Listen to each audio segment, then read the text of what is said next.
വളരെ എളുപ്പത്തിൽ സിമ്പിളായിട്ട് നമുക്കൊരു മാങ്ങാച്ചാർ ഉണ്ടാക്കിയാലോ.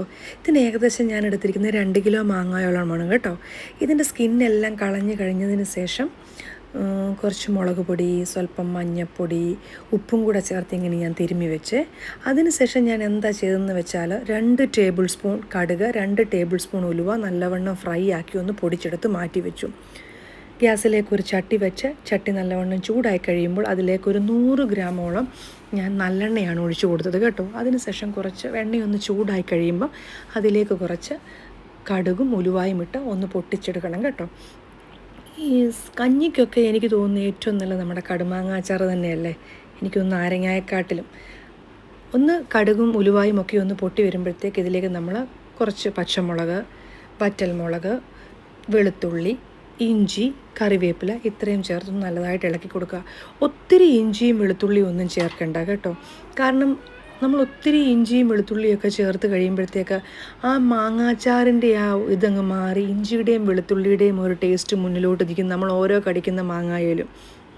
അതുകൊണ്ട് ഞാൻ കുറച്ച് വെളുത്തുള്ളിയും കുറച്ച് ഇഞ്ചിയും മാത്രമേ ചേർത്തിട്ടുള്ളേ. ഈ വെളുത്തുള്ളി, ഇഞ്ചി ഇതൊക്കെ ഒന്ന് ഒത്തിരി അങ്ങ് ഡീപ്പ് ഫ്രൈ ആയി വരണ്ട കേട്ടോ. അപ്പോൾ ഒരു ടേസ്റ്റ് ഉണ്ടാകില്ലേ.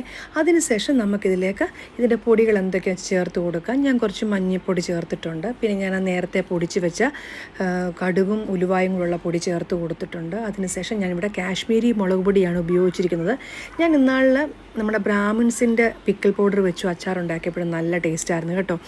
ഞാനിപ്പോൾ തന്നെ ഓൾറെഡി ഗ്യാസിൻ്റെ തീ ഓഫ് ചെയ്തിട്ടുണ്ട്. കാരണം എന്നാ വെച്ചാൽ ചട്ടിക്കകത്തിരിക്കും, ചട്ടിക്ക് ഓൾറെഡി ഭയങ്കര ചൂടായിരിക്കുമല്ലോ, അല്ലെങ്കിൽ ഈ പൊടിയെല്ലാം അങ്ങ് കരിഞ്ഞു പോകത്തില്ലേ.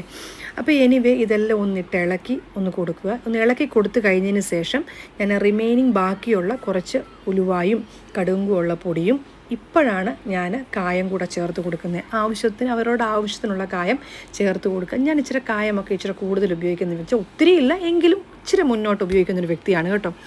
ഇതെല്ലാം ഒന്ന് ചേർത്ത് നല്ലവണ്ണം ഒന്ന് ഇളക്കി കഴിഞ്ഞതിന് ശേഷം നമുക്കിതിൻ്റെ ഉപ്പ് നോക്കാം. കാരണം ഉപ്പ് കുറവാണെങ്കിൽ ഈ സമയം നിങ്ങൾക്ക് ഉപ്പ് ആഡ് ചെയ്യാവുന്നതാണ്. ഞാൻ ഇതിലേക്ക് വിനാഗിരി ചേർക്കത്തില്ല. കാരണം എനിക്ക് അസിഡിറ്റി ഉള്ള വ്യക്തി ആയതുകൊണ്ട് ഞാൻ വിനാഗിരി ചേർക്കാറില്ല. 2ാമത്തെ ദിവസമായപ്പോഴത്തേക്ക് ഞാൻ നോക്കിയപ്പോൾ എൻ്റെ മാങ്ങാച്ചാർ ഇങ്ങനെയാണ് ഇരിക്കുന്നത്. നല്ല ടേസ്റ്റായിരുന്നു. നിങ്ങൾക്ക് എല്ലാവർക്കും ഈ വീഡിയോ ഇഷ്ടമായി ഒന്ന് ട്രൈ ചെയ്ത് നോക്കൂ. Okay, by.